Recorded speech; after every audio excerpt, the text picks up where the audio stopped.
नमस्कार दोस्तों, welcome back to Gita part episode 10। तो आज हम कोई पढ़ाई या करियर की बात नहीं करेंगे। आज हम एक ऐसे टॉपिक की बात करेंगे जिसके बारे में बहुत कम लोग बात करते हैं। और मैं शुरू करना चाहूँगी ये कह के कि कभी-कभी हम लाइफ में कुछ ऐसी चीज़ें कर जाते हैं या हम किसी और को देखते हैं तो हमें ये लगता है कि हमने अपनी लाइफ में वो नहीं किया जो हम कर सकते थे, या हम अपना पोटेंशियल फुल्ली यूटिलाइज़ नहीं कर पाए। तो हम जहाँ पहुँच पाते वहाँ हम पहुँच नहीं पाए, इसकी गिल्ट में रहते हैं हम। तो आज हम बात करने वाले हैं कि कैसे लाइफ में हमें गिल्ट फील होता है और हम उसे कैसे ओवरकम करके अपने पास्ट को पीछे छोड़ के अपने प्रेजेंट की तरफ बढ़ सकते हैं, क्योंकि एक अच्छे प्रेजेंट से ही आपका फ्यूचर डिफाइन होता है और उसमें आपको अपने पास्ट को पीछे छोड़ना ही पड़ता है। तो बहुत बार ऐसा होता है कि हम मेहनत करना चाहते हैं या अपस्किल करना चाहते हैं, करियर में नया चेंज या स्विच करना चाहते हैं, बट क्या होता है जब हम काम करना शुरू करते हैं कि तो आपके दिमाग में ना पीछे के बहुत सारे सर्कमस्टांसेस, सिचुएशंस दिमाग में आते हैं जो मानसिक बोझ बन जाता है। और आप फिर ये सोचते हो कि मैंने कुछ साल या कुछ महीने अपने ऐसी लापरवाही में गंवा दिए और मैं उन्हें अब कैसे बदलूं, अब तो समय निकल गया।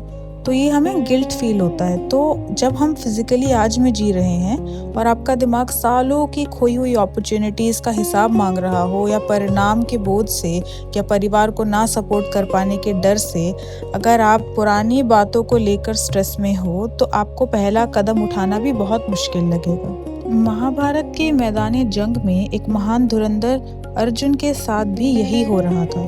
वो कोई सामान्य व्यक्ति नहीं थे, बल्कि दुनिया के सबसे श्रेष्ठ और सबसे अनुभवी योद्धाओं में से एक थे। परंतु कुरुक्षेत्र के मैदान में उनका दिमाग परिणाम के पछतावे और भविष्य के डर से पूरी तरह स्तंभित हो गया था। वो सोच रहे थे कि उनके पिछले फैसले और इस युद्ध के नतीजे से उन्हें कभी भी खुशी नहीं होगी। तब जगत गुरु श्री कृष्ण ने अर्जुन के दिमाग पर जमे हुए उस पछतावे के धुएं को एक झटके में साफ कर दिया। गीता के सबसे आखिरी अध्याय यानी 18वें अध्याय के 66वें श्लोक में श्री कृष्ण ने एक बात कही है जो आपके इस मानसिक बोझ को हमेशा के लिए मिटा सकती है। उन्होंने कहा, सर्वधर्मान परित्यज्य मामेक शरण व्रज अहम तमवा सर्वपापेभ्यो मोक्षी यच्छामि मा शुक्र। अर्थात आप सारे धर्मों को, सारी चिंताओं को और अपने करियर के पिछले सारे खोए हुए हिसाबों को छोड़कर सिर्फ मेरी शरण में आ जाइए। मैं आपको आपके सारे पापों से, आपकी सारी पुरानी गलतियों के बोझ से मुक्त कर दूंगा। माँ शुचा यानी आप शोक मत कीजिए, आप पछतावा छोड़ दीजिए। अब जरा गौर करिएगा, श्री कृष्ण ने यहाँ कोई कंडीशनल माफी की बात नहीं की। उन्होंने स्पष्ट कहा कि अगर आपको कोई भी दिक्कत हो, मैं उसको मिटा दूंगा, यानी मोक्षयिष्यामि। तो अगर आपने पहले कभी भी करियर में, लाइफ में कोई भी प्रॉब्लम्स फेस करी हो, तो अपने आज के कर्म उस परमात्मा के हवाले कर दीजिए। तो आपके दिमाग से जो गिल्ट है ये हमेशा के लिए आज़ाद हो जाएगा। चाहे वो किसी गलती का गिल्ट हो या किसी मिस्ड अपॉर्चुनिटी का गिल्ट हो, तो आप अपना बीता हुआ कल आज की क्षमता को लिमिट नहीं करने दें। आइए एक रियल लाइफ एग्जाम्पल से इस गहरे डर को समझते हैं। मान लीजिए एक व्यक्ति है जिसने पिछले कुछ सालों में अपने प्रोफेशनल या अपने पर्सनल लाइफ में कोई बहुत बड़ी गलती करी हो।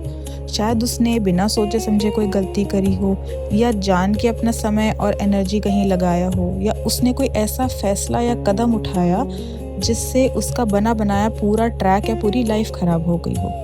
अब वो व्यक्ति हर रोज सुबह उठता है, अपना लैपटॉप खोल के अपना काम करता है, उस गलती को अपने दिमाग में रखता है और वही सोचता रहता है कि अगर मैंने उस दिन वो गलती ना की होती तो आज मैं किसी बहुत बेहतर मुकाम पर होता। वो हर रोज एक गलती के फैसले की वजह से खुद को सजा दे रहा है। परंतु श्री कृष्ण का रास्ता यहाँ बिल्कुल अलग है। गलती हो जाना मनुष्य का स्वभाव है, लेकिन उस एक गलती को दिमाग में जिंदा रखकर अपने आने वाले कल को बर्बाद करना सबसे बड़ी भूल है। श्री कृष्ण कहते हैं कि उस एक फैसले की फाइल को दिमाग में हमेशा के लिए क्लोज कर दीजिए।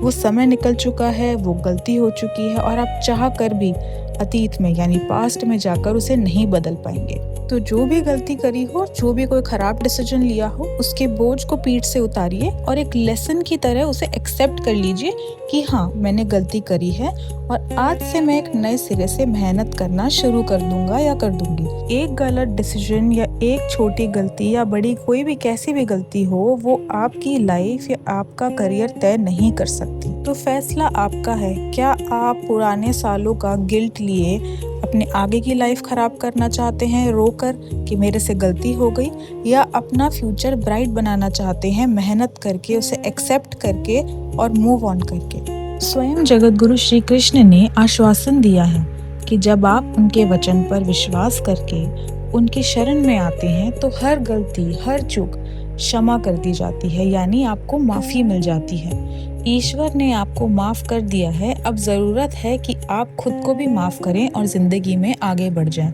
एक नए योद्धा की तरह एक नए क्लीन स्लेट के साथ अपनी जिंदगी की नई शुरुआत करें। अगर आज के इस वीडियो ने आपको प्रेरणा दी हो कि आप अपने गिल्ट को पीछे छोड़कर एक नई शुरुआत करें और इस पिंजरे से निकलने का दम रखते हैं आप, तो मेरे कमेंट सेक्शन में एपिसोड 10 लिखकर कमेंट कर दीजिए, जिससे मुझे पता रहे कि मेरे साथ इस जर्नी में कितने लोग जुड़े हुए हैं। अगर आपको मेरी वीडियोस पसंद आती हैं तो मेरे चैनल को सब्सक्राइब कर लीजिएगा।